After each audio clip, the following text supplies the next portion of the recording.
Minsan sa video editing, maraming assets or footage ang magkakasama para makabuo ng isang project. In this video, I'm going to talk about the metadata display. Ano nga ba yung metadata? Ito yung mga information na nakapaloob sa file. Pwedeng sa audio file, pwedeng sa image file, or sa video file. Punta tayo sa Premiere Pro para makita nyo. So dito sa project panel natin, makikita nyo yung mga clips at makikita nyo yung frame rate. Ito yung metadata. Para ma-expand natin siya, click lang natin yung project panel and then press the accent key or tilde key katabi ng number 1.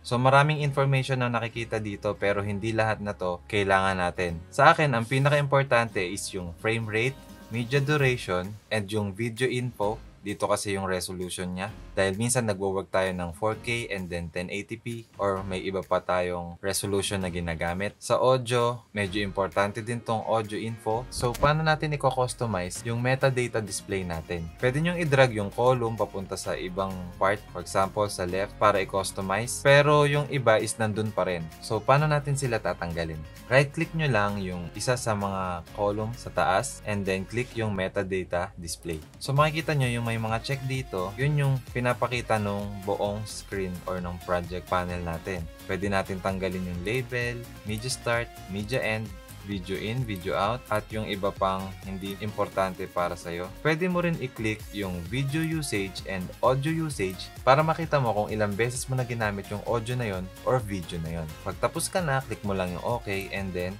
mababago na siya. So makikita nyo rin dito yung video usage na sinasabi ko kanina, kung ilang beses nyo ginamit, at pag kinlik nyo sila, makikita nyo kung saang sequence at makikita nyo yung timestamp kung saang part nyo siya ginamit. Sa akin, gumawa ko ng sarili ko na metadata display. Kung gusto nyo gawin yun, isave nyo lang yung kanina nyong ginawa by pressing save setting. Para i-load mo naman, click mo lang yung custom and then hanapin mo yung sinave mo. In my case, yung minimalist yung gagamitin ko. Press OK and then eto yung sa akin.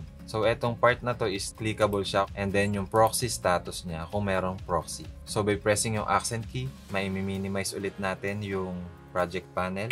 At a glance, makikita nyo na yung mga importanteng details na gusto nyo makita agad sa tabi ng mga clips. Pwede nyo ring isave yung view na yon para pagbukas nyo ng Premiere, hindi nyo na i-arrange ulit yung metadata display. Click nyo lang tong menu button and then save as new view preset. And then pangalanan nyo lang, press OK. Open ko ulit yung project at makikita nyo ulit yung information na inarrange natin kanina. For me, importanteng makita ko yung metadata display like yung frame rate para malaman ko kung pwede pa siyang i-slow-mo, media duration kung gaano kahaba yung clip natin. At yung video info para malaman ko kung 4K or 1080p dahil kung 1080p yung canvas ko or yung sequence ko, yung 4K na footage pwede kong gawing 50% lang at pwede kong i-zoom to 100%. Kung nagustuhan mo yung video, like mo lang at mag-subscribe sa channel. Ring mo na rin yung bell para ma-notify ka once na nag-upload ako ng mga video tulad nito.